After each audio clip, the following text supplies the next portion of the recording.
औज़ुबिल्लाहिमिनश्शैतानिर्रजीम बिस्मिल्लाहिर्रहमानिर्रहीम। अस्सलामु अलैकुम वरहमतुल्लाहि वबरकातुहू।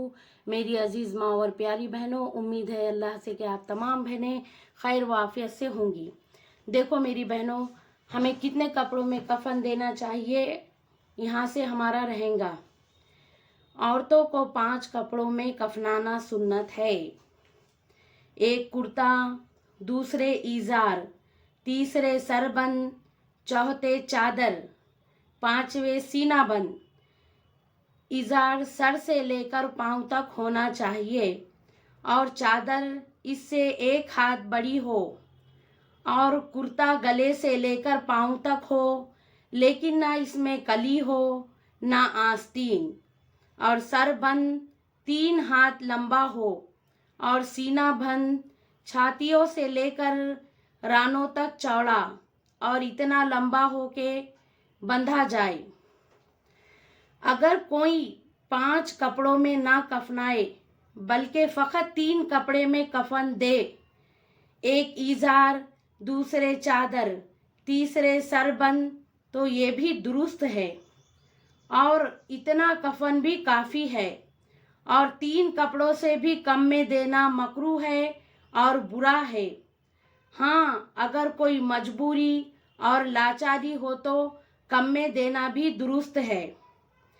सीना बंद अगर छातियों से लेकर नाफ तक हो तब भी दुरुस्त है, लेकिन रानों तक होना ज़्यादा अच्छा है।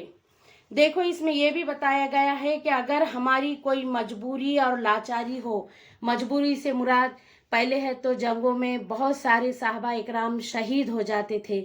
उस टाइम पे कफन का इंतज़ाम नहीं रहता था, तो इसलिए उस टाइम पे वो मजबूरी थी, तो उस टाइम पे एक कपड़े में भी कफन देना दुरुस्त है। और बताया गया कि कहीं साबियों का इंतकाल हो जाता था, किसी को कफन कम पड़ता था जंग के टाइम पे, तो आजू बाजू में थोड़ा घास डाल के भी उनको ढाप लिया जाता था। तो ये मजबूरी है, होता ना बाज़ औक़ात कई में बहुत सारी मैयतें हो जाती, कफन का इतना इंतज़ाम नहीं रहता, ऐसे हालात है तो पेश आ जाते। तो हमें ये मसले भी याद रखना चाहिए। समझो औरत को 5 कपड़ों में कफनाना सुन्नत बताया गया, अगर 5 से कम भी रहे, 3 कपड़े भी रहे तो समझो हम कफन दे सकते। लेकिन आज तो हमारी इतनी हैसियत और इतनी गुंजाइश है माशाअल्लाह कि हम 5 कपड़ों में कफन दे सकते। हमारी कोई मजबूरी नहीं है, उसमें कुछ लाचारी नहीं है, तो इसलिए हमें ये सब बातों का ध्यान रखना बहुत ज़रूरी है। और देखो पहले के साहबा इकराम जंगों में जाते थे तो बहुत सारे हैं तो जंग में शहीद हो जाते थे। तो आज हमारे पास कितनी सहूलतें हैं, कहीं से भी अपन कफन मंगवा सकते, लेकिन वो टाइम पे और वो दौर में इतनी सहूलतें नहीं थी। तो कहीं साहबियों को तो एक एक कफन में ही दफनाया जाता था। अगर किसी को एक कफन ऐसा कम पड़ता था तो उनके ऊपर ऐसा पैरों पे मुंह के जगह पर घास भी डाल दिया जाता था, ये भी बताया गया।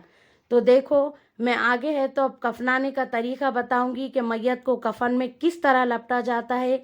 जहाँ तक हो सके सवाब की नीयत से मेरे वीडियोस शेयर भी करो, लाइक भी करो और सब्सक्राइब भी करो।